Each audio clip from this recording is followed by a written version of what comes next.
Hello बच्चों, let's see this question. The question says in an interference pattern of two waves fringes width is beta. If the frequency of the source is doubled then the fringe width will become. Question में दिया गया है कि दो wave का fringe width दिया हुआ है इंटरफेरेंस पैटर्न में बीटा. तो हमें पता करना है उस सोर्स की फ्रीक्वेंसी को अगर डबल कर दिया जाए तो फ्रिंज विड्थ अब कितना रह जाएगा. की concept of the question is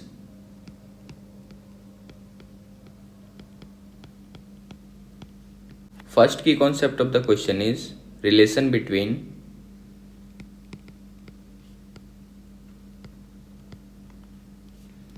fringe width को बीटा से रिप्रेजेंट करते हैं एंड वेवलेंथ ऑफ सोर्स. जब आप YDAC पढ़ते हो तो उसमें फ्रिंज विड्थ और लैम्डा के बीच का रिलेशन होता है. ये होता है beta equal to lambda capital D by small d. Capital D जो है सोर्स और स्क्रीन के बीच का दूरी है और D जो है दोनों स्लिट्स के बीच का दूरी होता है. एंड सेकेंड की concept of the question is relation between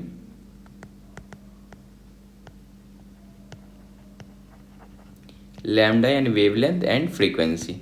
और ये रिलेशन होता है velocity equal to lambda into f. और आपको पता है कि वेलोसिटी जो है मोनोक्रोमेटिक सोर्स का वो चेंज नहीं करेगा जब तक मीडियम चेंज नहीं किया जाए. तो आप यहाँ से ये भी बोल सकते हो कि lambda is inversely proportional to frequency क्योंकि वेलोसिटी कांस्टेंट हो जा रहा है.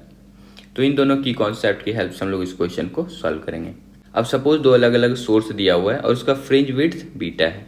तो बीटा अगर आप देखो दो अलग अलग सोर्स के हिसाब से तो ये बीटा का वैल्यू क्या आप लिख सकते हो lambda capital D by small d. Capital D जो है वो स्क्रीन और सोर्स के बीच का दूरी है और स्मॉल d जो है वो स्लिट्स के बीच का दूरी है.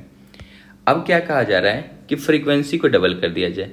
तो स्टार्टिंग में अगर आप रिलेशन देखो तो velocity equal to lambda into f है. तो यहाँ से आप क्या बोल सकते हो lambda equal inversely proportional to frequency. एक तो ये रिलेशन हो गया. अब कहा जा रहा है फ्रीक्वेंसी को डबल कर दिया जा रहा है.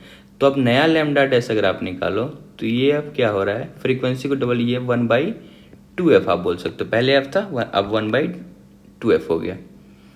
अब 1/f का वैल्यू की जगह आप क्या लिख सकते हो लैम्डा लिख सकते हो क्योंकि वेलोसिटी तो कांस्टेंट है.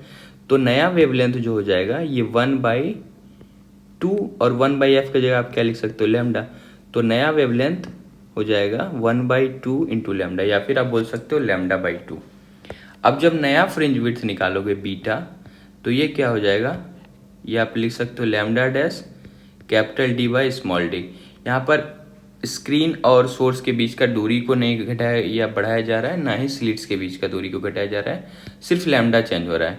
तो लैम्डा डैश अब क्या लिख सकते हो ये आप लिख सकते हो लैम्डा डैश की जगह लैम्डा बाई 2 और ये कैपिटल D सोर्स और स्क्रीन के बीच का दूरी है और नीचे डिवाइडेड बाई स्मॉल d. तो आप यहाँ से इजली देख पा रहे हो कि ये नया बीटा डैश हो गया.